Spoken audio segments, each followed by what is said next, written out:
Bukan ini kali ya? Kabelnya bukan ini kayaknya. Yang nyolok ke sana. Bukan ini? Bukan ini kayaknya. Bukan deh, yang agak ada lagi nggak? Ada. Sorry. Hah?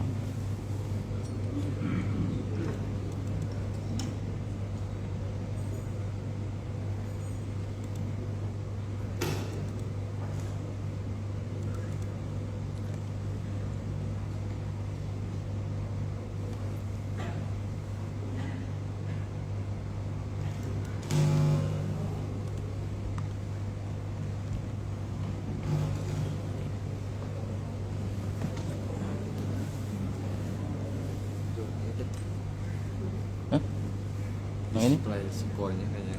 Apa? Coba di. Bukan yang besar ini biasa, nggak tahu nih, coba ya, coba. Lihat tuh. Nyambung? Oke, makasih.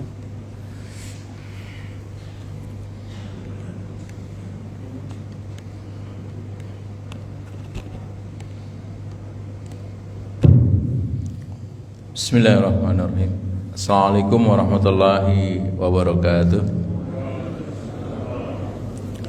Innal hamdalillah nahmaduhu wa nasta'inuhu wa nastaghfiruh wa na'udzu billahi min shururi anfusina wa min sayyiati a'malina may yahdihillahu fala mudilla lahu wa may yudlilhu fala hadiyalah. Asyhadu an la ilaha illallah wahdahu la syarika lah wa asyhadu anna Muhammadan abduhu wa rasuluh. Allahumma shalli wa sallim wa barik ala nabiyyina Muhammadin wa ala alihi wa sahbihi ajmain, amma ba'du. Qala ta'ala ya ayyuhalladzina amanu taqullaha haqqa tuqatih wa la tamutunna illa wa antum muslimun. Kepada para asatid, para guru, pengurus DKM serta Bapak Ibu jamaah salat subuh Masjid Al-Ikhlas rahimani wa rahimakumullah, mengawali kajian motivasi dan inspirasi Islami pada pagi hari ini. Yang pertama, tentu kita semua merasa wajib untuk senantiasa bersyukur kepada Allah Ta'ala, di mana atas segala karunia-Nya kesempatan subuh pagi hari ini Allah Ta'ala takdirkan kita semua kembali bisa melaksanakan sholat subuh secara berjamaah. Mudah-mudahan saja sholat subuh kita serta ibadah-ibadah kita yang lain senantiasa mendapatkan ridho dan pahala dari Allah Ta'ala. Salawat dan salam, mari Bapak Ibu sama-sama kita sanjungkan kepada baginda Rasulullah Sallallahu Alaihi Wasallam, para keluarganya, sahabatnya, dan orang-orang yang istiqomah dalam meneruskan perjuangannya. Izinkan pagi hari ini saya tidak membedah buku Revolusi Pola Hidup terlebih dahulu, karena insya Allah Ta'ala bila Allah panjangkan umur kita, tidak sampai 2 pekan kita sudah memasuki bulan suci Ramadan. Karena itu pagi hari ini kita akan membedah buku saya yang ke-7, Inspirasi Menghidupkan Ramadan dan Meramadankan Hidup. Karena sifatnya pembekalan, maka pagi hari ini kita akan rangkum menjadi tema, yaitu jadikan Ramadan sentra kerinduan dan harapan. Mungkin semuanya kita pernah merasakan rindu. Rindu ada di hati, suasananya gemuruh, ingin segera bertemu. Setelah bertemu kita enggan berpisah. Dan menariknya, setiap orang yang merindukan sesuatu ada harapan. Demikian pula seseorang yang merindukan Ramadan, hatinya gemuruh, ingin segera bertemu dengan berbagai persiapan, lalu punya harapan akan apa yang dilakukan dengan Ramadan yang akan kita temui nanti. Nah, kita ambil dari bab 3, bahwasanya apakah semua orang merindukan Ramadan? Ternyata tidak. Ketika Ramadan datang, setidaknya umat muslim terpecah menjadi 3 golongan dalam menyambut datangnya bulan suci Ramadan. Yang pertama, kelompok pecundang atau orang yang kalah, the loser. Ada sekelompok manusia atau kaum muslimin yang merasa berat dengan hadirnya bulan Ramadan. Kenapa mereka merasa berat? Karena yang terbayang adalah kesulitannya atau berbagai hal yang tidak ia inginkan. Secara iman, kelompok inilah yang pas disebut sebagai pecundang atau the loser. Mereka kalah oleh hawa nafsunya.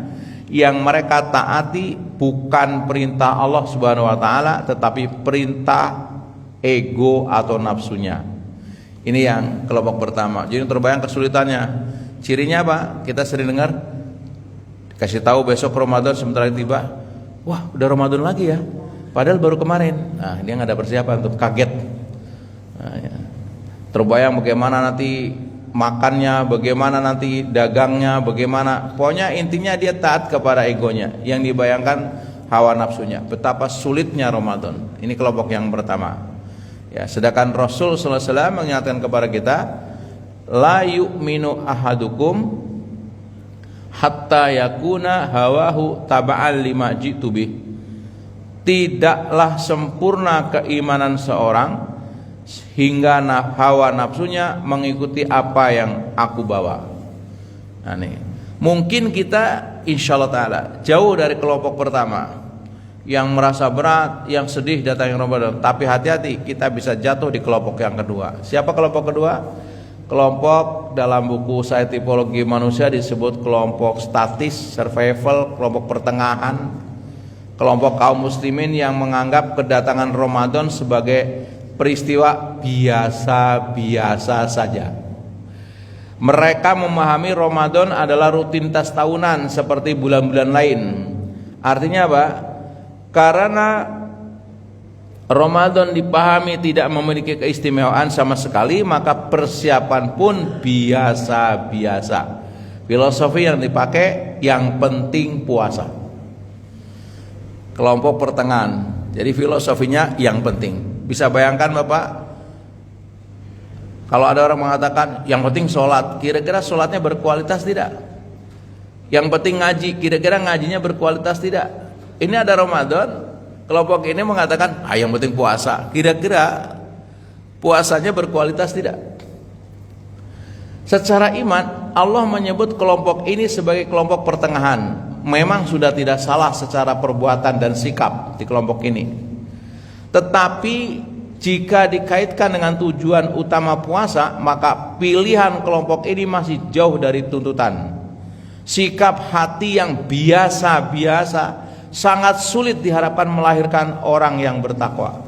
Sedangkan goal puasa kan la'alakum tattaqun, agar kita bertakwa. Susah dibayangkan seseorang kan meraih derajat muttaqin kalau yang dilakukan adalah biasa-biasa saja. Sementara orang-orang muttaqin itu orang yang melakukan yang rata-rata orang tidak lakukan. Karena apa? Goalnya nanti dia punya balasan, akan bisa menikmati yang rata-rata orang lain tidak nikmati. Kalau yang dikerjakannya biasa-biasa saja, maka hasilnya pun biasa-biasa.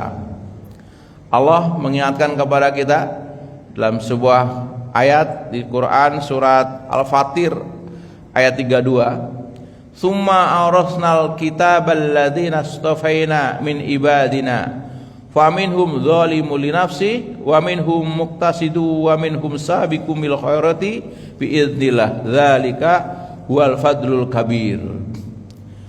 Kemudian kitab itu kami wariskan kepada orang-orang yang kami pilih di antara hamba-hamba kami. Lalu di antara mereka ada yang menganiaya diri mereka sendiri, ini kelompok the loser. Dan di antara mereka ada yang pertengahan, dan di antara mereka ada pula yang lebih dahulu berbuat kebaikan dengan izin Allah. Yang demikian itu adalah karunia yang amat besar. Surat Quran surat Fatir ayat 32. Nah, tentu yang kita inginkan, kita masuk di kelompok yang ketiga. Siapa mereka? Kelompok pemenang, the winner. Kelompok yang oleh Al-Quran disebut sebagai sabiqun bil khairat. Mereka tidak saja gembira secara bahasa tubuh, tetapi memiliki sikap hati yang benar-benar menempatkan Ramadan sebagai sentra kerinduan dan harapan. Mereka memiliki agenda untuk mengisi Ramadan itu dengan berbagai kegiatan yang disyariatkan. Lalu kenapa alasannya? kelompok yang ketiga ini menjadikan Ramadan sebagai sentra kerinduan dan harapan. Mereka tahu persis Bapak bahwa Ramadan adalah nikmat yang tidak tergantikan. Di awal bab di buku ini diceritakan ada sebuah kisah 2 orang masuk Islam dari negeri Qoda'ah. Yang satu setelah masuk Islam bersahadat bersama Rasul, dia ikut perang bersama Rasul dan dengan izin Allah dia syahid. Lalu temannya yang kedua, dia setahun kemudian baru meninggal dunia dan enggak syahid. Lalu Tolha bin Ubadillah, sahabat Rasul, mimpi ngelihat surga. Yang menarik, dia heran kenapa orang yang mati syahid didahului, disiap kalau bahasa kita, oleh orang yang tidak mati syahid. Lalu keesokan harinya Tolha bin Ubadillah bertanya kepada Rasul tentang mimpinya itu. Apa jawaban Rasul? Apa yang kamu herankan wahai Tolha? Bukankah orang yang kedua sempat ketemu 1 Ramadan dan sholat sunnah sekian-sekian rakaat? Betul ya Rasul, kata para sahabat. Lalu Rasul melanjutkan, perbedaan jarak keduanya lebih jauh dari jarak antara langit dan bumi. Bayangkan 1 Ramadan, nikmat yang tidak tergantikan tadi disebutkan tadi, bisa mengalahkan dalam tanda petik orang yang mati syahid tapi tidak ketemu Ramadan. Padahal kita tidak tahu setelah Ramadan besok ini masih ketemu Ramadan lagi apa tidak. Jangan Ramadan tahun depan, yang ini aja kita belum tentu sampai, tapi setidaknya kita sudah punya niat. Kalau betul ini adalah Ramadan terakhir kita, maka sepantasnya kita menyiapkan diri untuk menjadikan Ramadan sebagai sumber kerinduan dan harapan kita yang semoga mengantar kita ke surganya Allah Subhanahu wa taala. Kalau seandainya para ahli kubur diizinkan untuk bisa kembali menjelang Ramadan itu, mereka akan izin kepada Allah Subhanahu untuk bisa kembali, seandainya bisa kembali, karena dia tahu betapa nikmat Ramadan adalah nikmat yang tidak tergantikan. Yang kedua, kenapa orang-orang merindukan Ramadan? Ramadan seperti tanah yang subur, yang ditanamin apa saja jadi. Tapi dalam bahasa motivasi, apalah artinya tanah yang subur kalau petaninya malas, yang ada tumbuh ilalang, merepotkan. Karena itu di dunia marketing sering disampaikan, tidak penting apa produknya, tapi siapa penjualnya. Tidak penting di mana sawahnya, tapi siapa petaninya. Dan tentu akan ideal sekali, tanahnya subur, bibitnya unggul, petaninya kreatif. Pagi hari ini kita kumpul ba'da subuh ini dalam rangka berikhtiar bagaimana Allah telah siapkan tanah yang subur, tanah Ramadan dalam tanah petik 30 hari, 29 sampai 30 hari. Kita hari menyiapkan diri bagaimana untuk bisa menjadi petani yang kreatif. Lalu kita ungkap sebelum sampai kepada bagaimana bertani yang baik. Yang pertama, ketahui dulu sebesar apa kesuburan Ramadan itu. Banyak sekali di buku ini. Saya pagi ini paling ungkap kalau cukup 3 untuk pembekalan saja. Yang pertama, kesuburan Ramadan disampaikan Rasulullah. Ramadan adalah bulan yang diberkahi. Apa itu berkah? Banyak definisi tentang berkah, tapi intinya berkah adalah berbagai kebaikan yang tidak bisa dideteksi oleh nalar manusia, baik bentuknya atau sebab-sebabnya. Kebaikan yang Ibnu Qayyim mengatakan tidak hanya mendapatkan kebaikan, kebaikan yang melahirkan kebaikan berikutnya, berlipat ganda. Saya ambil kisah yang sangat ekstrim. Ada seorang yang kaya raya, mobilnya mewah, tinggal di komplek mewah, karyanya puluhan ribu, tapi dia iri kepada, mohon maaf, sebelah komplek dia ada bukan perumahan, rumah kampung, ada orang itu petak-petak ngontrak. Kenapa dia si kaya ini iri? Karena seringkali dia mau berangkat kerja melihat Seorang ibu keluar dari rumah yang sederhana, mengeluarkan sepedanya, lalu nggak lama kemudian putrinya yang kurang lebih anak SD lah, naik sepeda tadi, bonceng bahasa kita. Tapi anehnya anak ini begitu sudah bonceng ibunya, langsung buka mushaf. Dia menghafal sepanjang jalan murojaah Quran dari rumah sampai di sekolahan. Nanti pulang anak itu demikian pula disaksikan. Masya Allah Ta'ala. Kata bapak yang di mobil tadi, bahagia sekali dia.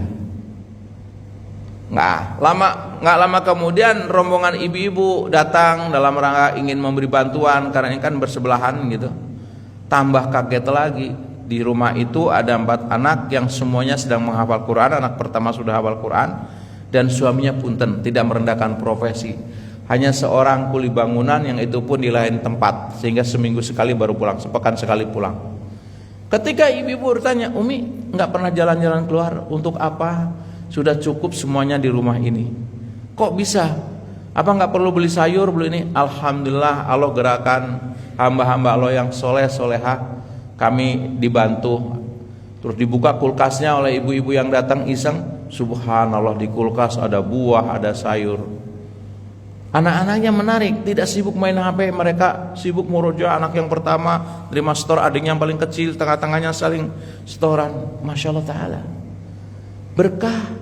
Berapa sih pendapatan seorang yang bekerja dengan sebagai kuli bangunan seperti itu pun di luar daerah, nggak satu tempat, artinya tidak tiap hari pulang. Tetapi di mata si kaya bahagia sekali dia. Ini berkah, Pak. Sementara si kaya ini merasa menderita, uangnya banyak, pabriknya besar, tapi ngurus istri dan anaknya dia nggak sanggup, bermasalah. Ini yang disebut keberkahan. Dan insya Allah Ta'ala, bila Allah panjangkan umur kita semua, nggak nyampe 2 pekan lagi kita akan masuk 1 bulan yang disebut bulan penuh berkah. Ingat, berkah bisa nempel di waktu seperti bulan Ramadan, bisa nempel di tempat seperti tanah suci, di Rodoh, di depan Multazam, tempat-tempat berkah yang luar biasa. Nah, besok kita akan masuk waktu bulan yang full berkah bahasanya. Apa kata Rasul?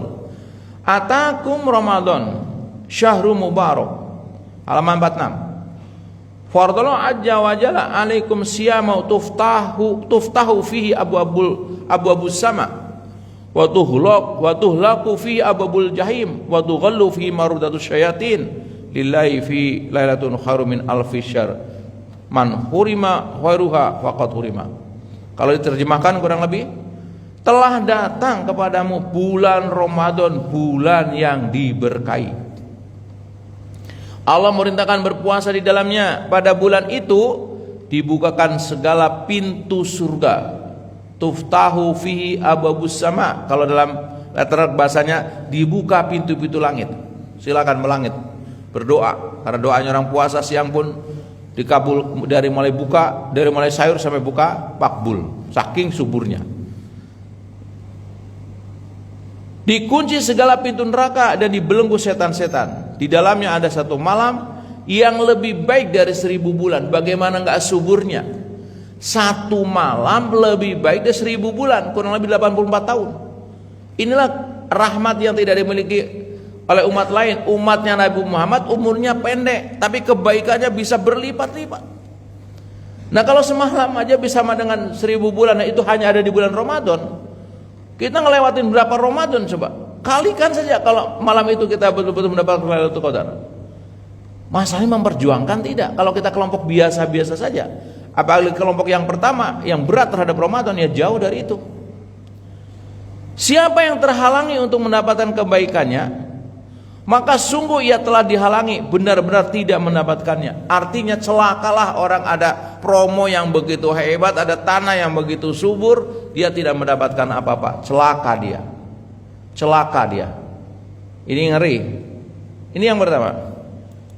Yang kedua, saya akan mendalami tadi, yang 1 malam lebih baik dari 1000 bulan, yaitu terdapat di bulan Ramadan Lailatul Qadar. Lailatul Qadar hanya ada di bulan Ramadan. Tadi yang dibaca oleh imam kita, inna anzalnahu fi lailatul qadar Wa ma adra kama Lailatul Qadr. Lailatul Qadri khairum min alfi syahr. Tanazzalul malaikatu warruhu fiha biizni rabbihim min kulli salamun hiya hatta matla'il fajr. Artinya kurang lebih, sesungguhnya kami telah menurunkannya Al-Quran pada malam kemuliaan. Dan tahukah kamu apakah malam kemuliaan itu? Malam kemuliaan itu lebih baik dari 1000 bulan. Pada malam itu turun malaikat-malaikat dan malaikat Jibril dengan izin Tuhannya untuk mengatur segala urusan. Malam itu penuh kesejahteraan sampai terbit fajar. Dari ayat ini maka Lailatul Qadar memiliki banyak makna. Yang pertama, malam itu disebut malam kemuliaan karena pada malam itu diturunkannya Al-Quran yang menjadi pedoman manusia untuk meraih kemuliaan dunia dan akhirat. Diturunkan Al-Quran adalah kemuliaan bagi umat manusia, sebab tanpa Quran manusia akan tersesat dan gelap, yang berarti jauh dari kemuliaan.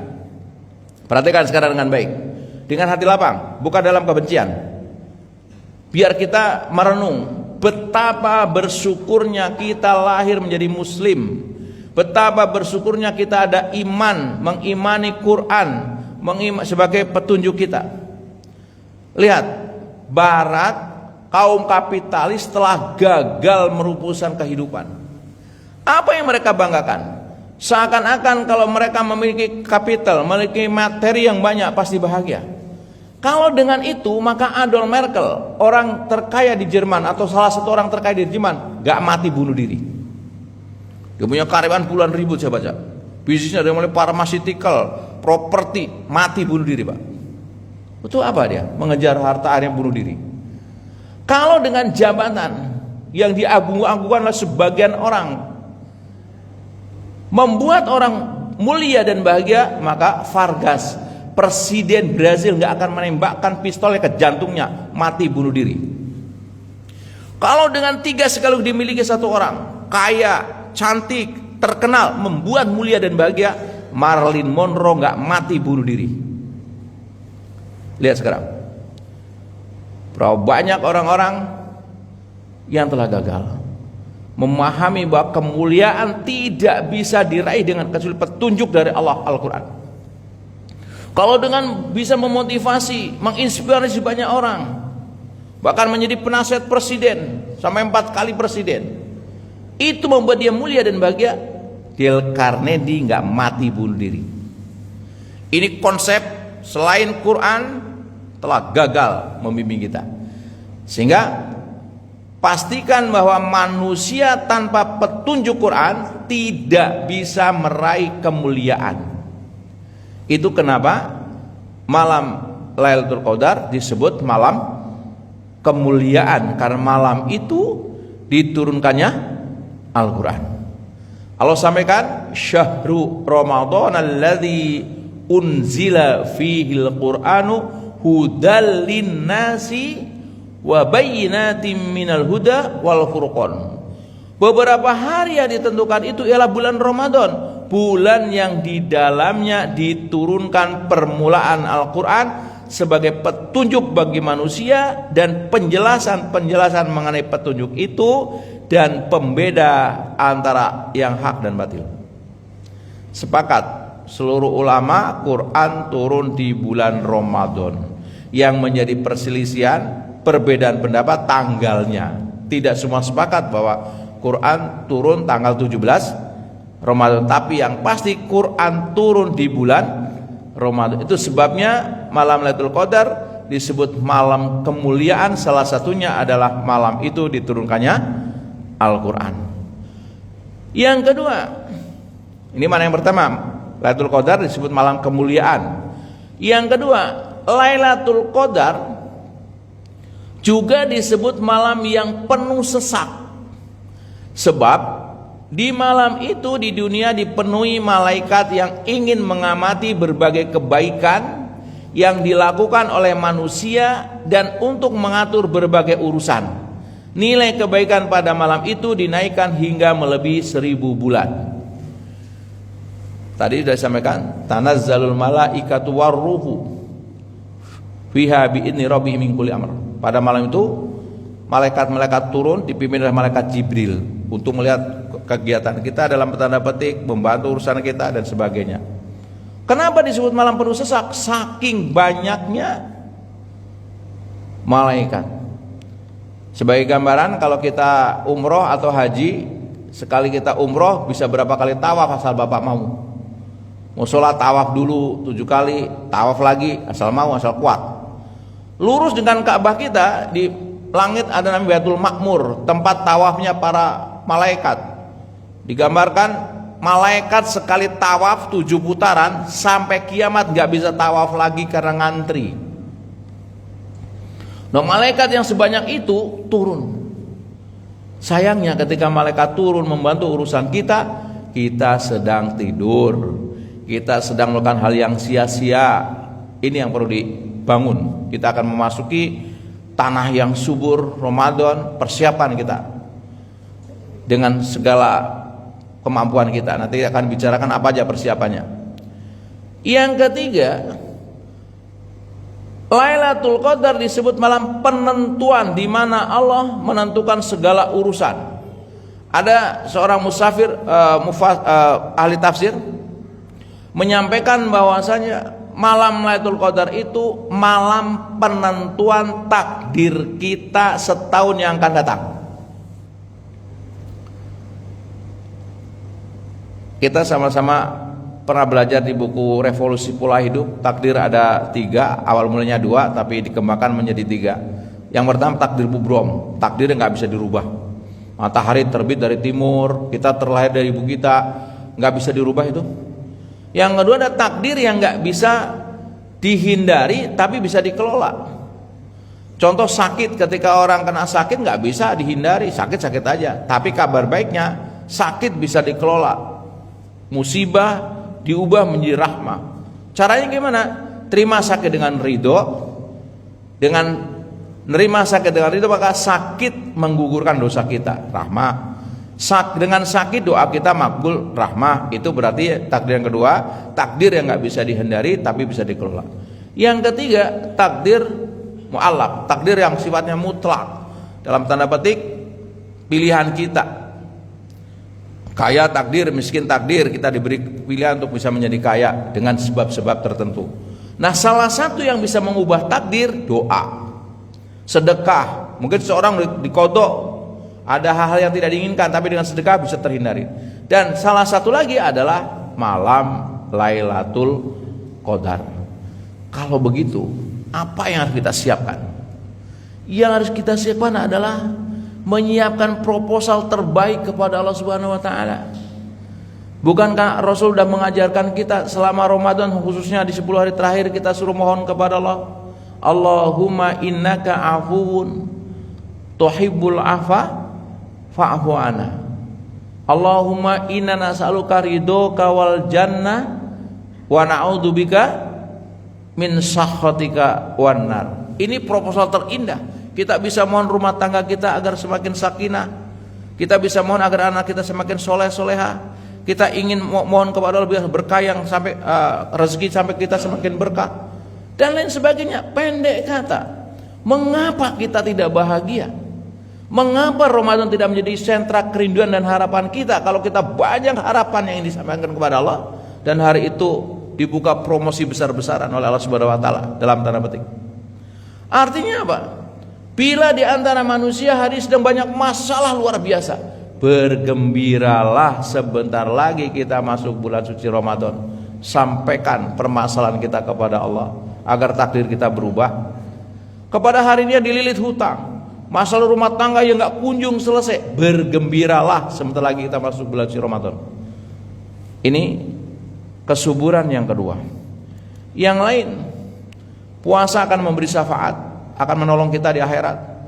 Dosa-dosa orang puasa diampuni, doa-doanya mudah dikabulkan dari mulai pagi sahur sampai dengan buka. Maka jangan sia-siakan punya program pada duhur, doa apa, duha, doa apa, pada asar, antara adzan dan iqamah, program semuanya.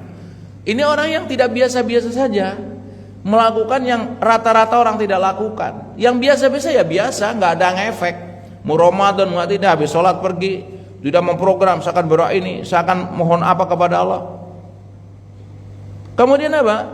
Pahala puasa tidak terbatas. Ini kalau diklik muncul semua, tapi waktu saya ngambil yang ketujuh.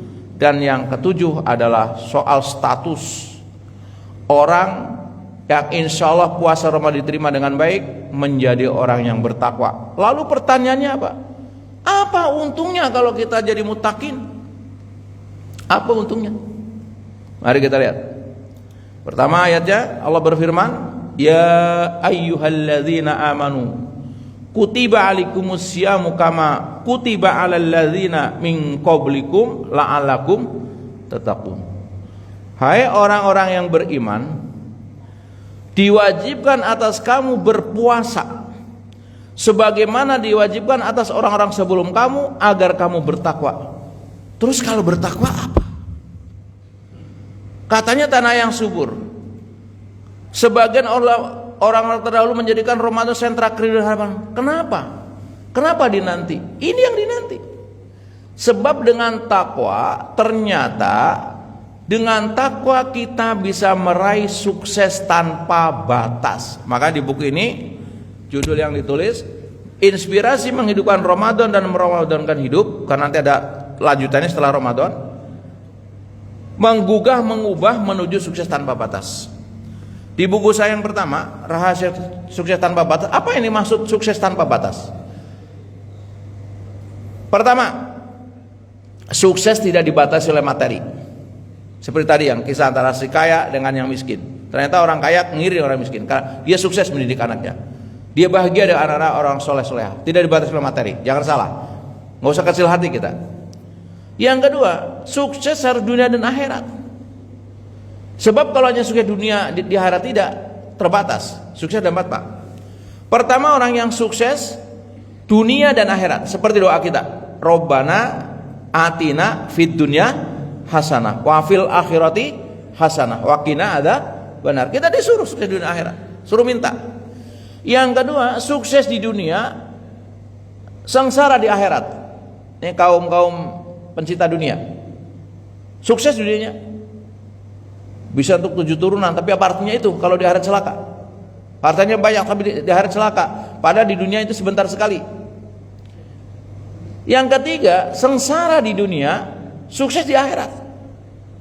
Orang-orang soleh yang diuji ekonominya, diuji kesehatannya, tapi dia sabar, sukses di akhirat. Yang keempat, yang paling celaka, sengsara di dunia, sengsara di akhirat. Kita milih yang mana? Pilihan. Kalau kita memilih yang pertama, ini momentum. Bagusi puasanya, sebab dengan puasa insya Allah ta'ala kita akan menjadi bertakwa. Takwa kunci meraih sukses dunia dan akhirat, kunci sukses tanpa batas. Apa dasarnya? Apa karangan Pak Rahmat, karena Pak Rahmat motivator gitu? Tidak, saya hanya ngutip saja. Allah menyampaikan di Quran surat 3 Al-Imran ayat 200, yang paling ujung, karena surat Al-Imran cuma 200 ayat. Apa kata Allah? Wattaqullaha la'allakum tuflihun. Dan bertakwalah kamu semua kepada Allah supaya kamu beruntung. Dengan bertakwa supaya kamu beruntung. Pernah membuka apa itu beruntung? Di buku ini saya coba sampaikan. Ternyata indah sekali. Beruntung sama dengan berhasil. Coba cek di kamus. Sama dengan sukses, sama dengan bisa meraih apa yang kamu ingini. Kalau begitu, ayat tadi kalau diterjemahkan bahasa kita, bahasa awam, dan bertakwalah kamu kepada supaya kamu beruntung, karena beruntung sama dengan berhasil.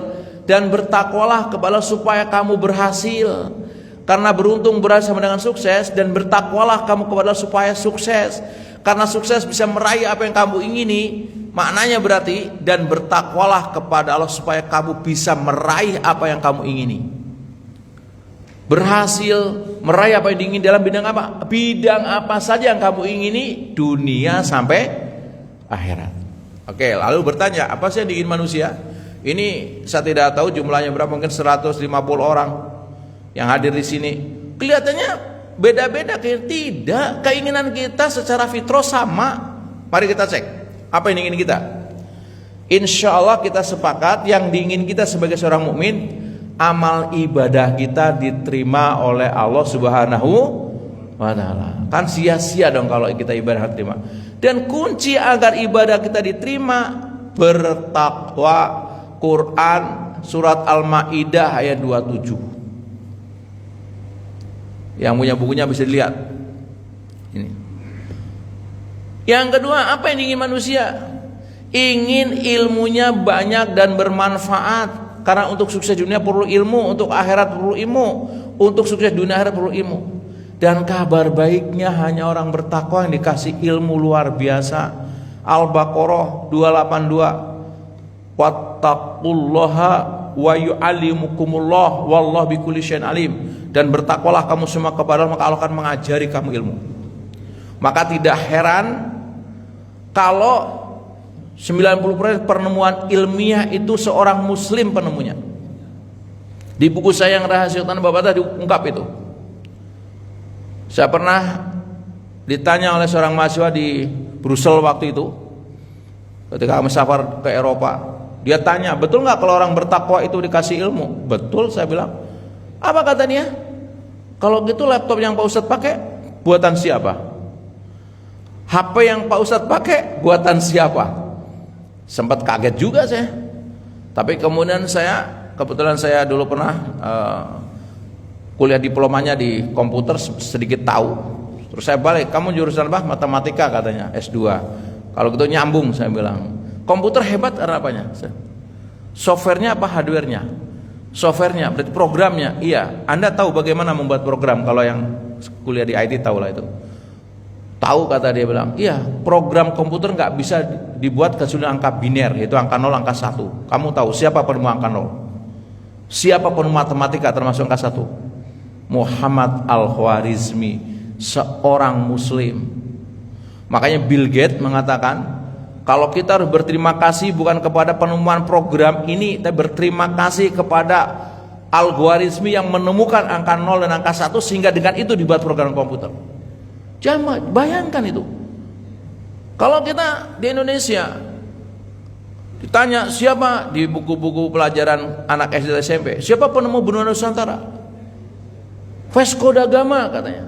Vasco da Gama nggak akan pernah menemukan Nusantara dan benua India ini kalau nggak menyandra pakar kelautan namanya Ibnu Majid. Dan ketika disandra oleh Vasco, Ibnu Majid telah menulis beberapa kitab tentang kelautan dan banyak lagi. Terus saya berpikir, tapi itu kan dulu, pikir saya begitu. Hari ini saya dicengangkan, Bapak boleh cek tuh di medsos. Seorang anak umur 13 tahun di pesantren Sidogiri, kalau nggak salah anak Madura, umur 13 tahun sudah menulis kitab berbahasa Arab. Sementara di antara banyak anak 13 SMP kelas 1 baru baca Quran belum tentu selesai. Ini sudah selesai. Bisa menulis kitab. Artinya bagi orang yang pesantren tahu bagaimana orang tuh bisa menulis bahasa Arab kitab. Saya bisa nulis buku bahasa Indonesia udah 9, tapi untuk bahasa Arab enggak, karena saya nggak bisa bahasa Arab. Harus menguasai ilmu alat, ilmu balago, ilmu mantek. Dia hafal alfiyah, hafal jurmiyah umur 13 tahun. Sebelumnya di Kudus, Bisma namanya, Bisma Rahmatullah, umur 10 tahun hafal 30 juz, hafal kitab Bulughul Maram, hafal Durratun Nasin, hafal kitab alfiyah. Nggak kebayang bagaimana mungkin tuh. Tapi ketika ditanya, kamu hebat ya nak? Nggak, yang hebat umiku. Umiku setiap jam 3 membangunkan anak-anak sholat malam membaca Quran. Disitulah ciri orang bertakwa. Bangun malam istighfar, baca Quran. Ini yang sekarang kita nggak paham. Kita bangga betul karena anak kita sekolah di sekolah yang berbahasa Inggris, yang punya tentang teknologi dan sebagainya. Mari kita kembali. Bukan berarti meninggalkan teknologi, tapi kembali kepada dasar. Apa yang membuat ilmu itu bisa mengalir dengan baik? Bagusin takwanya. Bagusin takwanya. Yang ketiga, yang kita ini apa? Setiap kita punya problem, Pak. Relatif, karena semua orang punya problem, merasa problemnya paling besar. Itu yang aneh. Wah, kamu gak seberapa, problem saya paling besar. Apapun problemnya, pasti setiap kita merindukan setiap problem ada jalan keluar. Dan hanya orang-orang bertakwa yang senantiasa diberi jalan keluar. Allah berfirman, wa may yattaqillaha yaj'alu makhraja. Surat At-Tolaq ayat 2. Barang siapa bertakwa kepada Allah, Allah akan senantiasa memberikan jalan keluar. Diteruskan ayat berikutnya, wa yarzuqhu min haitsu la yahtasib. Dan Allah akan memberi rezeki dari arah yang tidak disangka-sangka. Siapa yang tidak merindukan dikasih rezeki yang tidak disangka? Ini yang diingini manusia, diingini langsung solusinya, diingini solusi takwa. Itu kalau di buku saya yang Rahasia Sunnah Babatas 20 lebih balasan orang bertakwa. Kalau hari ini saya sebut saja 8 ini. Dengan bertakwa, keinginan kita diterima amal ibadahnya takwa. Ingin dikasih ilmu, kunci takwa. Ingin diberi jalan keluar, takwa. Ingin dimudahkan dikasih rezeki yang tidak sangka, takwa. Ingin dimudahkan urusannya, takwa. Kuncinya itu. Ingin diberkahi hidupnya, takwa. Al-A'raf 96. Ingin dihapus dosa, lipat gandakan pahala, takwa. At-Tolaq ayat 5. Terakhir, ingin setiap kita ingin mati masuk surga, dan itu dengan takwa. Al-Imran 133. Kalau demikian, sebegitu hebatnya Ramadan. Saya tanya, ini Haji Mama dan kita semua yang pernah kerja tahulah kalau kita mau naik jabatan, kita masuk diklat gitu kan. Kenapa kita semangat? Padahal di diklat kayak apa? Digembleng kita. Kurang tidur lah apa, ada tugas, kerjain aja sama kita paling sepekan. Saat dikirim ke sini, ya insya Allah ngalami lah yang kerja seperti itu. Tapi punya harapan. Pulang diklat, pulang training, kita naik jabatan. Gaji naik, jabatan naik, fasilitas tunjangan naik, senang. Dan kita mau. Ya nggak seberapa itu. Allah nyuruh kita masuk madrasah Ramadan. Allah nyuruh kita masuk laboratorium Ramadan lah bahasa saya. Yang keluar dari situ asal benar-benar mengikuti seluruh juklak yang Allah berikan. Lulus dari madrasah Ramadan, gelarnya muttaqin. Ya, dengan muttaqin kita bisa meraih apa yang kita inginkan, dunia sampai akhirat. Pertanyaannya, seserius apa kita? Oke, wajar kalau para sahabat dahulu saking taunya bagi Ramadan seperti tanah yang subur, saking taunya betapa Ramadan nikmat yang tidak pernah tergantikan.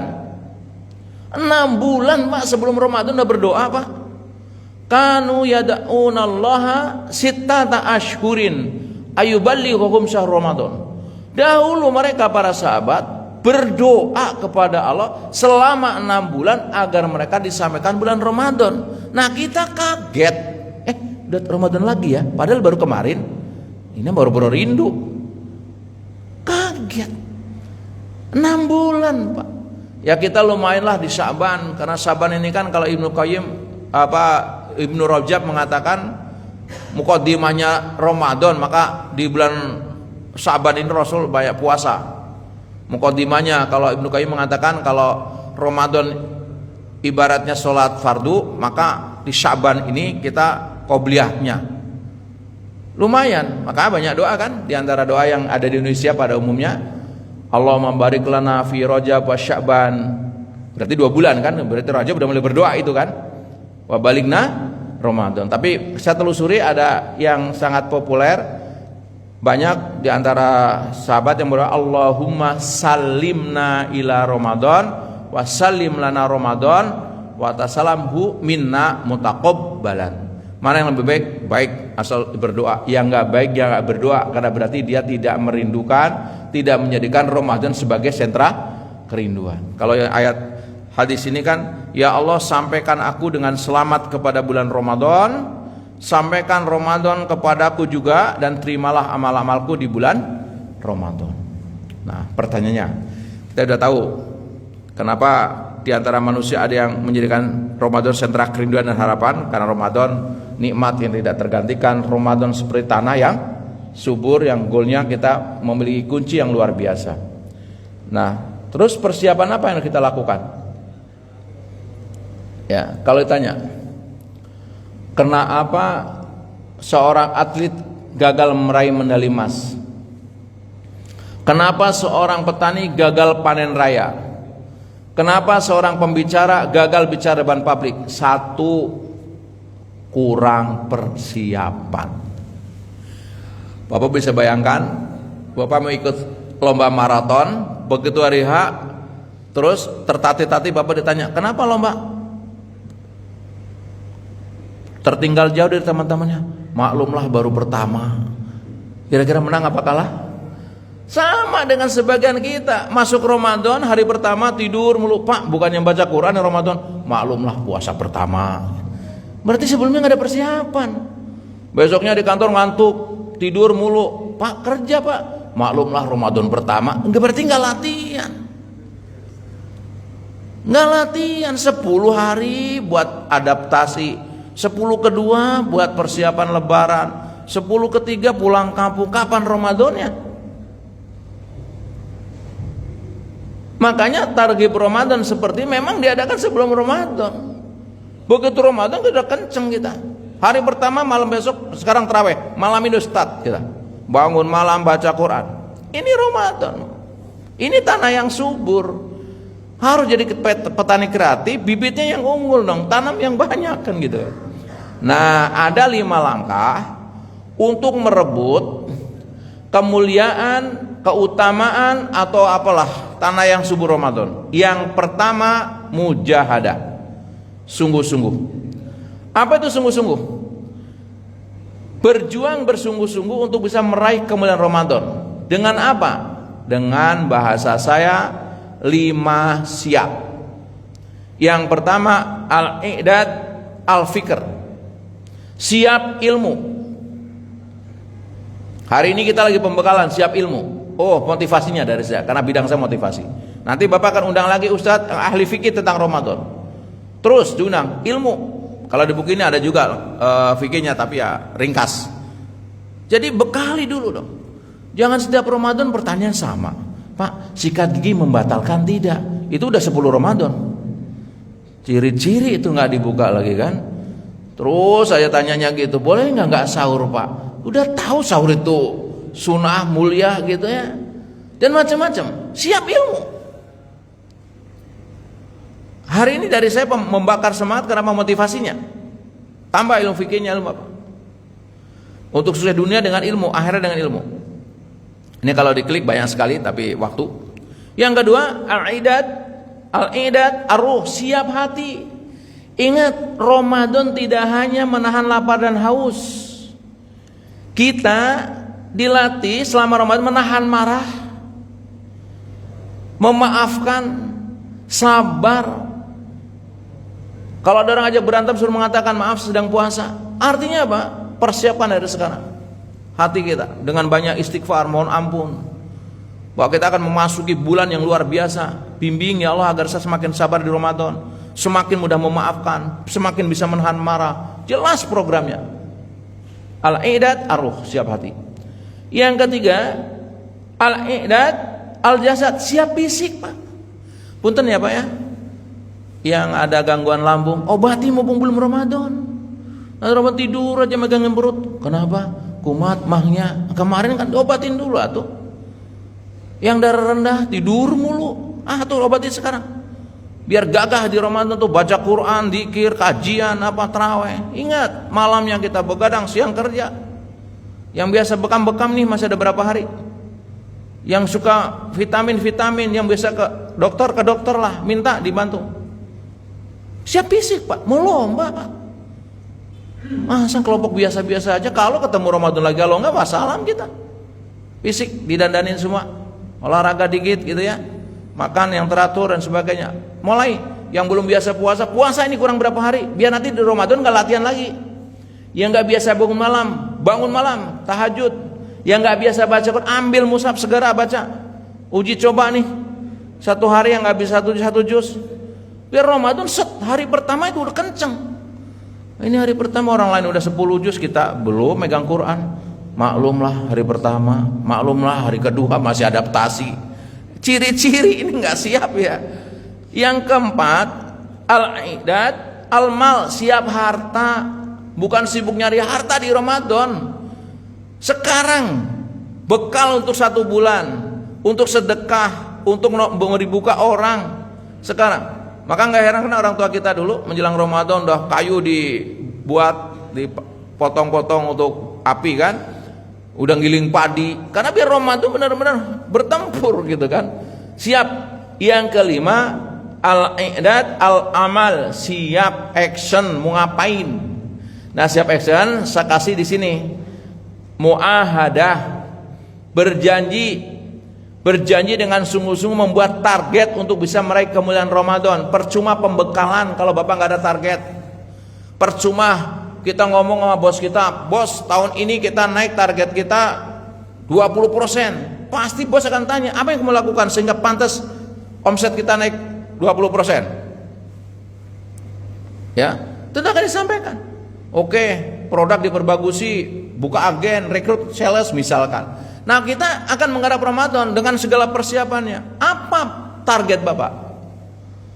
Contoh di depan hanya ilustrasi Pak. Misalkan yang belum biasa sholat 5 waktu tepat waktu, bikin deh target selama Ramadan saya sholat 5 waktu berjamaah atau tepat waktu. Target sholat sunnah rawatib, qobliyah subuh 2, qobliyah duhur 4, ba'da duhur 2 dan seterusnya. Target sholat tarawih saya nggak bolong 11 rakaat minimal tiap malam. Membaca Quran hatam sekali berarti 30 juz, berarti sehari 1 juz. Kalau 1 hari 1 juz 10 lembar, setiap habis sholat 2 lembar. Rinci, mengerjakannya gampang. Menghafal Quran, misalkan ada surah-surah yang belum hafal, kayak tadi Al-Fajr kita belum hafal, enak surat ini saya belum hafal, program mumpung Ramadan sehingga padat agenda Ramadan. Membaca terjemahan Quran biar tahu, sekarang ada Quran medis lah macam-macam, wah pengen tahu terjemahannya, silakan. Mau tahu kisah tentang Al-Kahfi, silakan. Kisah surah Maryam tentang apa, Maryam misalnya dibaca mumpung Ramadan. Berarti rubah dong ke hari, berubah nggak sedikit. Sebelum makan HP, habis makan HP, mau tidur HP, mau tidur HP. Rubah, ini Ramadan.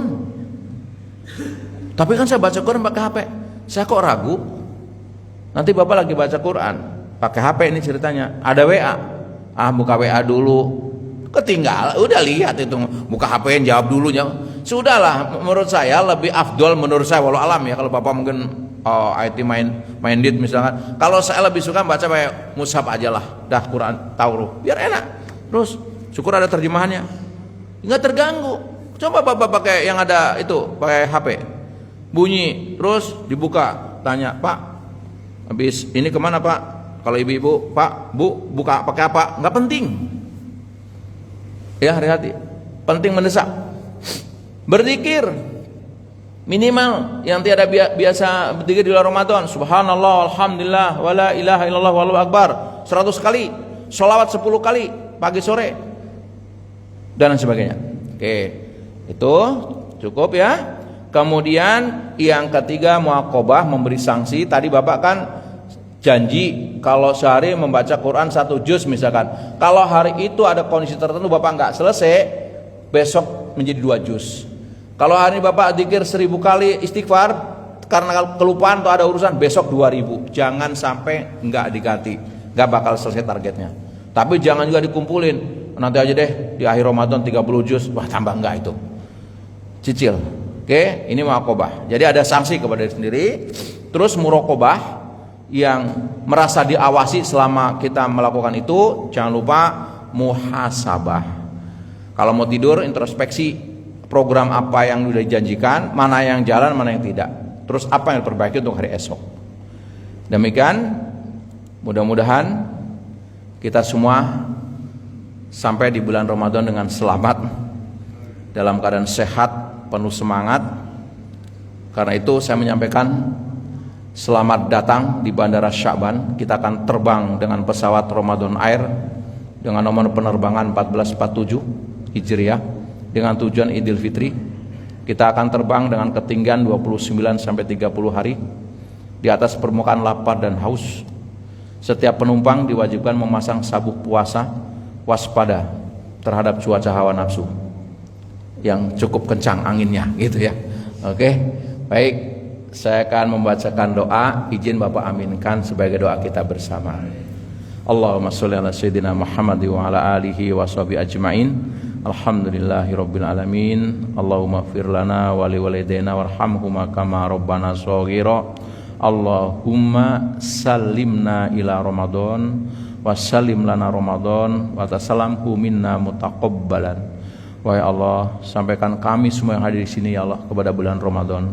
Sampaikanlah Ramadan kepada kami semua ya Allah, dan terimalah amal-amal kami semua di bulan Ramadan. Jadikanlah ya Allah Ramadan ini Ramadan terbaik sepanjang Ramadan yang kita lewati. Berikanlah kemudahan kami ya Allah untuk menghidupkan malam-malam Ramadan, menghidupkan kegiatan selama Ramadan. Lapangkan hati kami ya Allah untuk mudah menerima seluruh perintah-Mu dan menjauhi segala larangan-Mu. Ya Allah, kiranya Engkau membimbing kami. Selesai Ramadan kami mendapatkan gelar orang-orang muttaqin, yang dengan itu ya Allah kami semua bisa meraih kesuksesan keberhasilan dunia sampai akhirat. Rabbana atina fid dunya hasanah wa fil akhirati hasanah wa qina adzabannar. Subhana rabbika rabbil izzati amma yasifun. Assalamun ala mursalin alhamdulillahi rabbil alamin. Kita tutup dengan doa majlis. Subhanaka Allahumma wa bihamdika asyhadu an la ilaha illa anta astaghfiruka wa atubu ilaik. Lebih dan kurangnya saya mohon maaf. Assalamualaikum warahmatullahi wabarakatuh.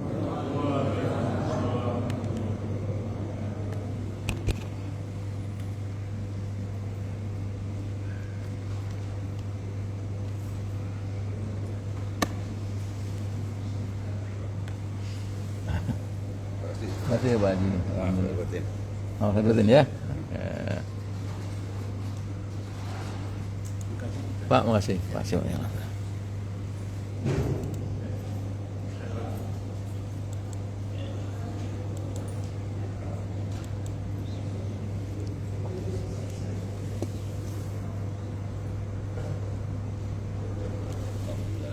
Turun Pak Haji. Luar biasa. Alhamdulillah.